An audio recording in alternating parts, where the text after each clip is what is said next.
Recipes of মৌমিতায় আজ আমি তোমাদের জন্য নিয়ে এসেছি খুব সুন্দর একটা রেসিপির নাম স্টাফ পটাটো। আলু তো তোমরা সবাই খাও, সেই আলু দিয়েই আমি আজকে একটা সুন্দর রেসিপি তোমাদের করে দেখাবো।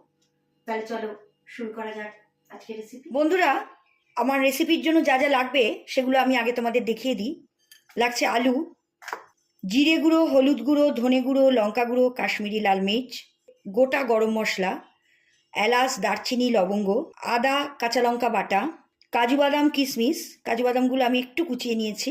লাগছে পনির আর সেদ্ধ করা একটু আলু, টমেটো, কাঁচা লঙ্কা, কুচানো ধনে পাতা, আর ধনে গুঁড়ো, জিরে গুঁড়ো আমি শুকনো ফ্রাই প্যানে একটু রোস্ট করে নিয়েছি, আর চাট মশলা আর কুচনো লঙ্কা। আর লাগছে একটু ময়দা, আমি জল দিয়ে গুলে নিয়েছি অল্প করে। বন্ধুরা, আমার স্টাফ পটেটোর জন্য আলু লাগবে। আমি এখানে 7টা আলু নিয়েছি, তোমরা চাইলে পরিমাণ বাড়াতেও পারো কমাতেও পারো, কিন্তু এর জন্য যেটা দরকার দেখো, আমি আলুর মুখটাকে এইভাবে করে নিয়েছি। এটা করার সিস্টেমটা আমি তোমাদের বলে দিচ্ছি। তোমরা প্রথমে ছুরি দিয়ে মুখটাকে একটু কেটে নেবে, নেওয়ার পরে ছুরির মুখ দিয়ে একটুখানি ফাঁকা করে এরকমভাবে গোল করে ঘুরিয়ে তোমরা মাঝখান থেকে কিছুটা আলু বার করে নেবে। তাহলে দেখবে এখানে একটা গর্ত মতো হয়ে গেছে, দেখো কতটা হোল হয়ে গেছে ভেতরে। এইরকমভাবে তোমরা সব কটা আলু করে নেবে তোমাদের যে কটা প্রয়োজন। এবার এই আলুতে আমি নুন হলুদ মাখিয়ে রেখেছি, এবার এগুলো আমি সাদা তেলে ভেজে নেব। এখন আমি হোয়াইট অয়েল দিয়েই করব। বন্ধুরা, আমি যে আলুগুলো ভেজে নিয়েছিলাম হোয়াইট অয়েলে, এবার এই আলুর মধ্যে তোমরা দেখেছো, দেখো মুখগুলো আমি কিরম করে নিয়েছি। আমি এই স্টাফিংটা যেটা করে নিয়েছিলাম এটা এর মধ্যে আমি এবার দিয়ে দেব। এরকম আস্তে করে তোমরা দেখো ভেতরে ঢুকিয়ে দেবে। একটা চামচের সাহায্য নেবে, তাহলে পুরো জিনিসটা ভেতরে চলে যাবে। দেখো বন্ধুরা, তোমরা একটা চামচের সাহায্যে এইভাবে ভেতরে ঢুকিয়ে দিতে পারবে। এটা ঢোকানো খুব ইজি, অনেকটা যাবে পুরগুলো। এইভাবে তোমরা সব কটা আলু করে নেবে। বন্ধুরা দেখো, আমি সব কটা আলুর মধ্যে এইভাবে পুর ভরে নিয়েছি।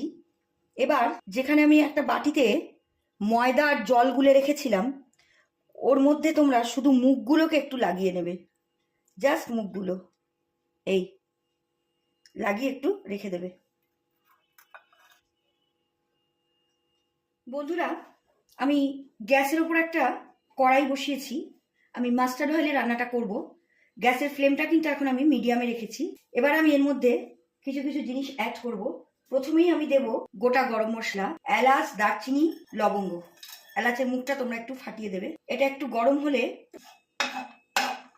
গ্যাসের ফ্লেমটা আমি মিডিয়ামে রেখেছি, এবার আমি দেব গোটা জিরে, দিচ্ছি ধনে গুঁড়ো, জিরে গুঁড়ো, হলুদ গুঁড়ো, কাশ্মীরি লঙ্কার গুঁড়ো, এমনি রেড চিলি দেব, আদা কাঁচা লঙ্কার পেস্ট।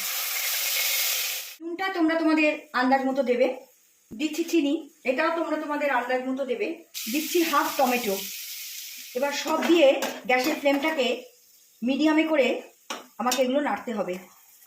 আমি যে পুরটা করেছিলাম, তোমাদের যদি এক্সেস হয়ে যায় সেটা তোমরা এর ভেতর দিয়ে দেবে, তাতে টেস্ট আরো ভালো হবে। সব দিয়ে আমি গ্যাসের ফ্লেমটাকে লোতে করে নাড়বো এটাতে। দেখো বন্ধুরা, গ্যাসের ফ্লেম কিন্তু এখন লোতে আছে, এইভাবে তেলটা ছেড়ে দিয়েছে, তার মানে মশলাটা রেডি। এবার আমি এর মধ্যে অ্যাড করব একটু জল। এই রেসিপিতে বেশি জল ভালো লাগে না। জলটা দিয়ে গ্যাসের ফ্লেমটাকে মিডিয়ামে করে আমি চাপা দিয়ে 5 মিনিটের জন্য রাখবো। বন্ধুরা, গ্যাসের ফ্লেমটা কিন্তু আমি একদম লোতে রেখেছি, ঝোল ফোটা শুরু হয়ে গেছে। এবার আমি এই পুর ভরা আলুগুলো এই ঝোলের মধ্যে একটা একটা করে আমি ছেড়ে দেব। গ্যাসের ফ্লেম কিন্তু তোমরা এখন একদম লোতে রাখবে, তা নাহলে ঝোল শুকিয়ে যাবে, আলু সেদ্ধ হবে না। 10 মিনিটের জন্য আমি এটাকে চাপা দিয়ে গ্যাসের ফ্লেমকে লো করে রেখে দিই। বন্ধুরা, আমার স্টাফ পটেটো রেডি। তোমরা নামাবার আগে একটু গরম মশলা এর মধ্যে দিয়ে দেবে। ঘিও দিতে পারো, বাট ঘিটা কম্পালসারি নয়, তোমাদের ইচ্ছে হলে দেবে, না হলে দেবে না, কিন্তু গরম মশলাটা অবশ্যই তোমরা নামাবার আগে দিয়ে দেবে। দেখো বন্ধুরা, আমার স্টাফ পটেটো রেডি। তোমাদের আমি একটা স্পুন দিয়ে ভেতরটা দেখাচ্ছি কতটা সফট হয়েছে। দেখো, তোমরা এই রেসিপিটা লাঞ্চে বা ডিনারে যখনই হোক ট্রাই করো। এটা খুব সুন্দর একটা রেসিপি, তোমাদের খুব ভালো লাগবে। আমার আজকের রেসিপি এখানেই শেষ। আমার আজকের রেসিপি তোমাদের যদি ভালো লাগে তোমরা আমাকে লাইক কমেন্ট করো আর আমার চ্যানেলটাকে ফলো করো। তোমরা চাইলে আমার ইউটিউব আর ইনস্টাগ্রামেও ফলো করতে পারো। আমার লিঙ্ক আমি আমার প্রোফাইল ডিসক্রিপশন বক্সে দিয়ে দিয়েছি। তোমরা যদি ইউটিউবে আমার রেসিপি দেখতে চাও তাহলে আমার চ্যানেলটাকে অবশ্যই সাবস্ক্রাইব করো আর নতুন রেসিপি নোটিফিকেশন পাওয়ার জন্য পাশে থাকা বেল আইকনটা অন করো।